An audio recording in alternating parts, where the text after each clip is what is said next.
left side or the right side, then it must be the FinSide. It ain't the left side. Hello, and welcome to another episode of On the FinSide. Here, as we get ready for the Cincinnati Bengals-Miami Dolphins matchup on the NFL Network, you can follow us on the FinSide on Facebook, on Twitter, on iTunes, and YouTube. And you can also tweet your questions with the hashtag FinSideQ, FinSideQ. And today, previewing the Miami Dolphins-Cincinnati Bengals matchup here on Thursday, we do have Rebecca Toback from CincyJungle giving us a perspective of the Bengals from the other sideline as we head into Thursday. Rebecca, how are you today? I'm doing great. How are you? Good, thank you. And you can follow Rebecca and the rest of the CincyJungle crew on Twitter as well. So, Rebecca, looking at the Bengals matchup here against the Dolphins, going back the last 2 weeks, they've had a couple of tough losses against the Pittsburgh Steelers and against the Denver Broncos. Not a great offensive performance by Andy Dalton and the rest of the crew. Do you attribute that to tough opponents, or are there some offensive struggles really going on with the Bengals? I would say it's a combination of both. I think, first of all, the Bengals lost to both the Steelers and the Broncos last year. So it's not all that surprising that, again, they lost to them within the first 3 weeks of this season. I think we all knew that the Bengals had a really tough start to the year, playing three teams that were in playoff contention all year, including the team that won the Super Bowl and the team that beat us in the playoffs. So I'm not really surprised that they lost to either the Steelers or the Broncos. I do think that there have been a lot of issues on offense, an inability to convert on third down, an inability to convert in the red zone. And a lot of that is also due to the Bengals missing Tyler Eifert, who's currently out with an ankle injury that was suffered in the Pro Bowl. They are hoping to get him back soon. I don't think it's going to be on Thursday. It's most likely going to be next Sunday in Week 5. So the Dolphins should escape having to play him. But I think once he is back, a lot of what's wrong is going to be fixed. He was their go-to red zone target last year, so not having him is a pretty big gap or hole for the Bengals to be able to fill in the early weeks of the season. But I also wouldn't put that much of the blame for what's happened in the last 3 weeks on Andy Dalton. I think he's played just about as well as you can play in the situations he's been put into. So I think this week they're really going to have to come together on a short week and try and fix some of the problems we've seen so far. 2013 draft, Tyler Eifert was a first-round pick, and he was actually the one I wanted for the Dolphins at 12. We traded up for Deion Jordan instead. So congratulations on Tyler Eifert up to this point. Obviously, it's a big problem. Him being out, it's a completely different wrinkle in there. The Bengals are getting, as you said, Vontaze Burfict back from a 3-game suspension. That should create an impact as well. So looking at the rest of your injuries here, Rebecca, I understand that Dre Kirkpatrick and backup safety Duron Smith did not practice today. Is any updated on them? Both of them didn't practice the last 2 days, but I would be surprised if Kirkpatrick didn't play on Thursday. He did come back into the game on Sunday after he had suffered what they called at the time a calf injury. Now they're saying that it's a hamstring injury. I would be surprised if he didn't play, and I think that he will. Duron Smith, I'm not as sure on. He left the game and didn't come back. So it's not great to see that he hasn't practiced so far, but he is the backup. But the Bengals only have one other backup other than him at safety. So it would put them into an interesting situation if he doesn't play on Thursday. And then other than the two of them, there are a few other issues injury-wise. Some of the other defensive backs have been out this week. George Ialoka was limited on Monday, but he did practice today, and then Sean Williams has been limited both of the last few days. He's the other starting safety, so he really will need to play if Durant isn't going to go on Thursday. Let's get into a few of the position by position here. Looking at the running back group, I had a chance to watch the Bengals game last week. Jeremy Hill comes out in the first series, 4 carries for 65 yards. Not much of a huge running game after that. Looking at Jeremy Hill and Giovanni Bernard, what can we expect out of the Bengals running game this week? I think that we can expect more of of the positive stuff that we saw last week. So I think the Bengals are going to try and run the ball frequently throughout the game. They really committed to the run in the first half of last week's game against the Broncos, but not so much in the second half. So I think both of them will be a big part of the game. Bernard has been great acting as a pass-catching running back, and Hill has really finally in the past week started to get back into his rookie form, which he had an incredible rookie season and then followed it up last year with a not-so-great sophomore slump. So I think he's definitely going to be trying to keep on track and move forward in a positive direction, and I'd expect to see a lot of the two of them on Thursday. Looking at the wide receiver position, obviously A.J. Green is phenomenal. And opposite him, even though the Bengals have lost Marvin Jones, Mohamed Sanu in the offseason, they've been replaced by Tyler Boyd and by Brandon LaFell and a slew of other receivers from the Bengals. Other than A.J. Green, because we know we have a tough matchup with him and Byron Maxwell, what else can we expect in terms of weapons for Andy Dalton? So far, Tyler Boyd has been really a welcome surprise. I think his week 2 against the Steelers was kind of a really great and really bad because he was the recipient of a fumble call that really shouldn't have been a fumble. That kind of has put people down on him in a way that, first of all, it wasn't a fumble, so no one should be down on him. And then he also considerably lost snaps in week 3, maybe because of it, maybe because of other things, but he went playing about 70% of snaps in weeks 1 and 2 to only playing less than 40 in week 3. So there's questions as to whether that was because of the fumble or just a random thing that happened in the third game. But he should be a person to watch because if he does well, the Bengals should do well. And if he doesn't, then there's questions as to who the next wide receiver is to step up, even though technically he is the number 3 and Brandon LaFell is the number 2. And he's been great so far, but I think we need to see more of him to know how consistent he's going to be able to produce for the Bengals. So last week he didn't really do much of anything. So I think, especially on a short week, it should be interesting to see what they could do. Obviously, A.J. Green really is the primary person to be concerned about. But I think if you forget about the other guys being there, that's how the Bengals could take advantage of the situation. Well, we're definitely concerned about A.J. Green. And it sounds like, and from what we've seen, too, a lot of different parts are running around there as well. Looking at your offensive line, I mean, obviously, this is a group that Marvin Lewis has invested a lot in. Kevin Zeitler at right guard, Clint Bowling got a lot of money this past offseason or the one before, can't remember, at left guard, and you've got the ageless Andrew Whitworth at left tackle. Andre Smith was there for several years at right tackle, replaced this year by Cedric Ogbuehi, who's going to be going up against Cameron Wake in a very pivotal matchup. So, Rebecca, how has Cedric Ogbuehi looked so far through 3 games? I think in weeks 1 and 2, he was a little shaky, but in week 3, he went up against Von Miller, who's actually his former college teammate from Texas A&M, and he couldn't have really done any better than he did. It was actually Whitworth who allowed, I think, 3 sacks in the game, and he didn't allow any. He did have, I think, 6 QB pressures that were credited against him, but he really did as well as you could do against potentially the best person who he's going to go up this year. So I think fans are a little more optimistic heading into this week, seeing what he did against Von Miller. But there are definitely some growing pains adding in a new starter to the offensive line. In week 1, they allowed 7 sacks to Andy Dalton, which was the most he's ever been sacked in one game in his career. So that was definitely alarming. He was sacked 12 times through 13 games in 2015, and he's already been sacked that many times through 3 games in 2016.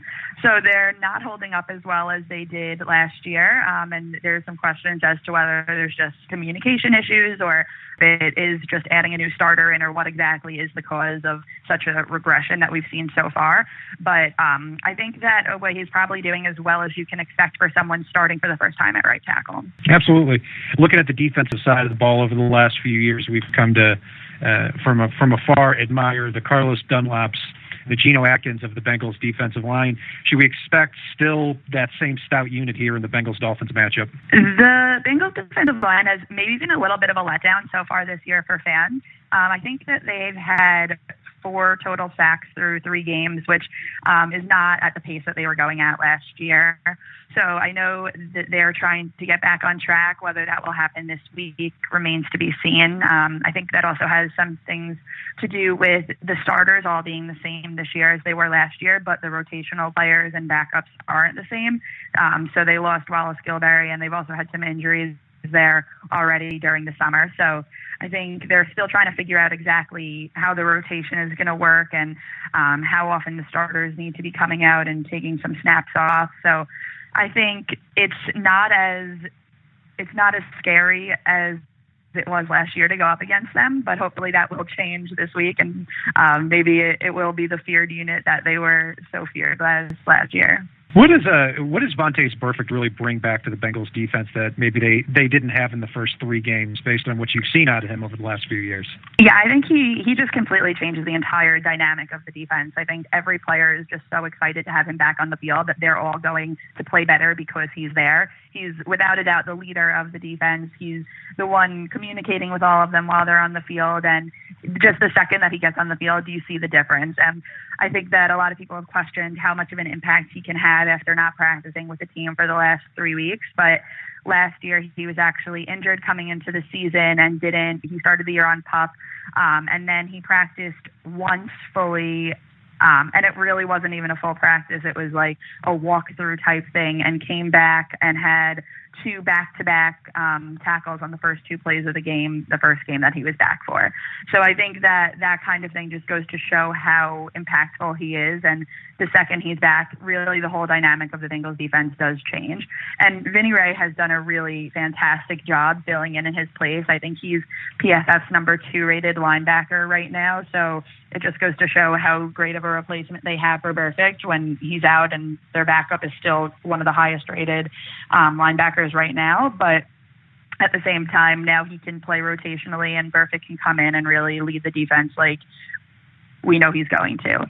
So I think everyone in Cincinnati is really excited to have Burfict back on the field this week. Looking at the rest of the Bengals linebacker group, the Dolphins fans are going to see a familiar face in Carlos Dansby, a player that for some reason our front office thought it was a good idea to get rid of and give a whole bunch of money to Donnell Ellerbe and Philip Wheeler instead of keeping. He's a little bit longer in the tooth now than he was in Miami, but so far, how's he doing in Cincinnati?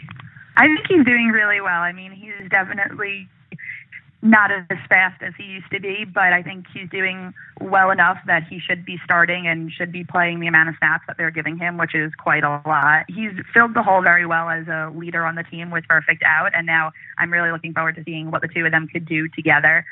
He was actually involved last week in a play that really should have been an interception, but him and Malaluga kind of collided on the field, and then the interception was dropped. So if he got that actually would have put him into the 40-20 club of players to have had 40 quarterbacks and 20 interceptions. So he's still waiting on that one interception to join the club, and maybe he'll get that against his former team on Thursday.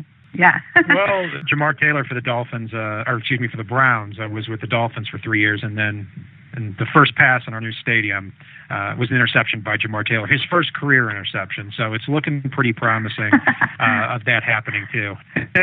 Looking at your quarterback spot too, obviously a few big plays given up last week to Demaryius Thomas and Emmanuel Sanders by cornerbacks Dre Kirkpatrick and Adam Jones. So how do you assess your cornerback play so far? Was it just, hey, Emmanuel Sanders and Demaryius Thomas are great players, or is there some concern at that spot? I think it's kind of a combination. For Dre Kirkpatrick, I'm not concerned. I think that he's had a really great year. He wasn't responsible for any of those big passes last week. The 55-yard touchdown to Demaryius Thomas was actually the result of Adam Jones getting hurt on the prior play, and Chris Lewis-Harris, who's essentially like the 5th cornerback on the roster, coming in for a snap and letting up that touchdown. So I think when you take away that, it makes the whole game a little less impressive, and that was largely his fault. But other than that, I think Kirkpatrick's been playing really great. He's needs to have a great year, and I think so far he's living up to that expectation. For Jones, it was probably his worst game of the last 2 years, and it was a very strange thing to see. We really haven't seen Adam Jones let up any touchdowns or big passes over the last 2 years. Last year, he was responsible for in coverage for one touchdown the entire year, and that was to DeAndre Hopkins. So he had a really standout 2015 season, made the Pro Bowl for the first time.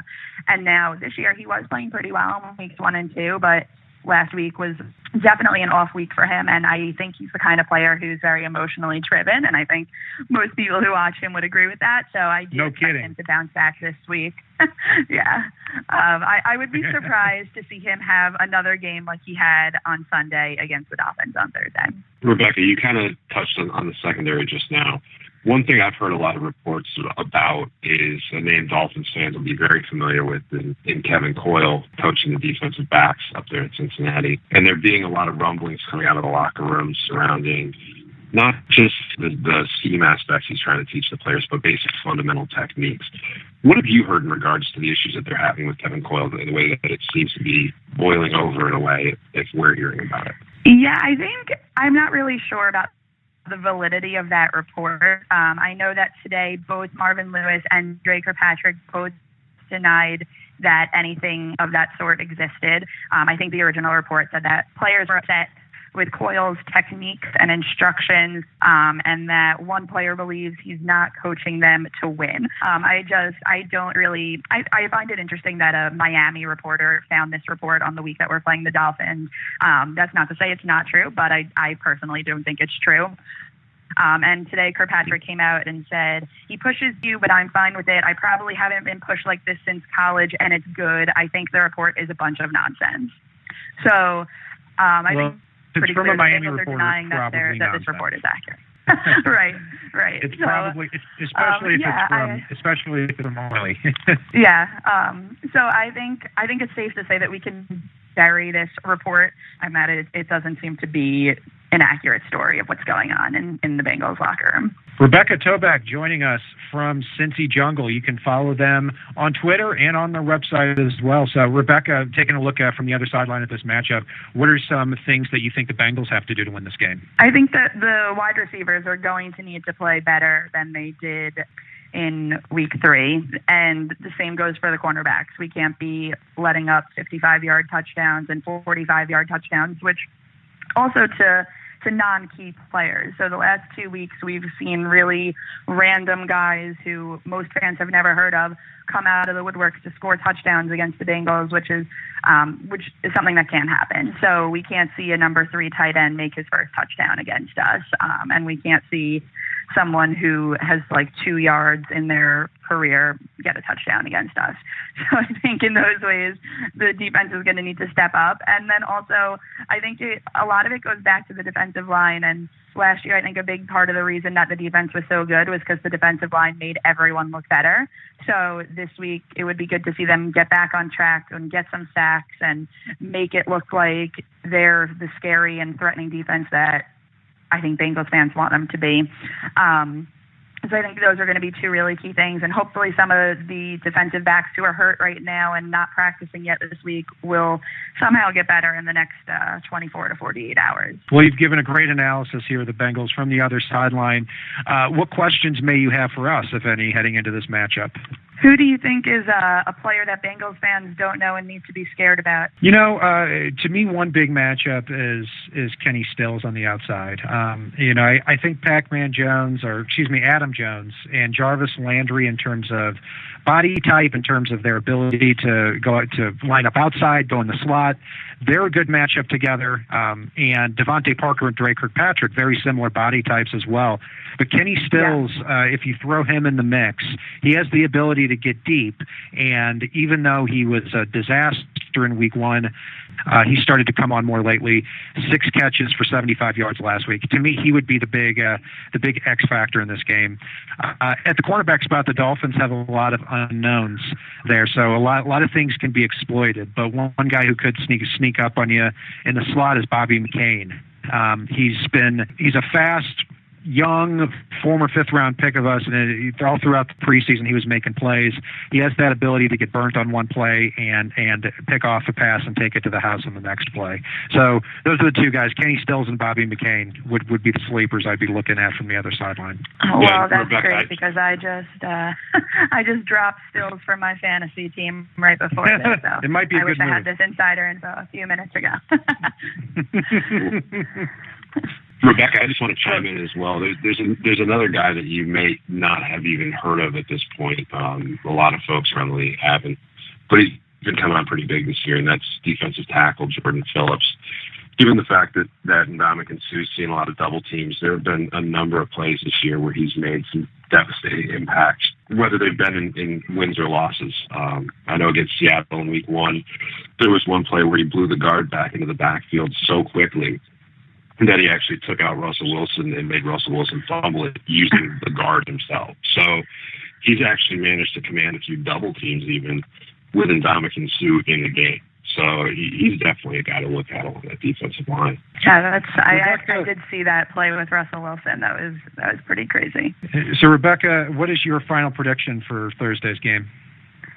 I think this is an absolute must-win for the Bengals. I think the franchise is, at least the fans, are kind of going to go into a bit of a meltdown if this isn't a win. I think after watching the Dolphins have to go into overtime to beat the Browns, Bengals fans just will not accept that this is anything other than a must-win.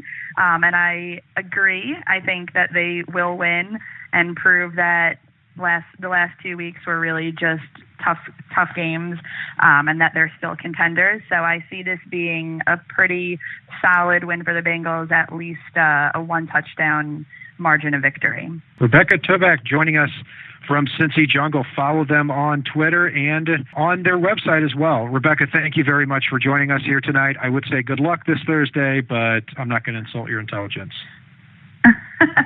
Thank you. Thank you again for joining us. And that will wrap up our special segment here, taking a look at the view from the other sideline. This is Brian Cat Catanzaro and Paul Pickin. And if it's not on the right side and it's not on the left side, it is on the FinSide. Solo D, take us home. It ain't the left side or the right side, then it must be the FinSide. It ain't the left side or the right side, then it must be the FinSide. Listen, Dolphins fans across the land all tuning in to see what Brian, Cat, and Paul about to do again. We rep our team, you can't change, stop or ruin it. All we need is to figure what to do to win. Fins Radio, live and direct. Win or lose, we're showing up for every contest. No puppet talk, it's all raw and unfiltered. Voice of the fans when the season looks peculiar. Rockin' aqua orange over here, then you familiar. Every week they coming through our speakers to fulfill the crave we have to hear about our team and all the latest news. Vets the rookies trying to make the team, paying dues. Current players and alumni interviews. City to city, state to state, follow the moves. Call the hotline, Dolphins talk set to go. Best sports team and show all across the globe. It ain't the left side or the right side,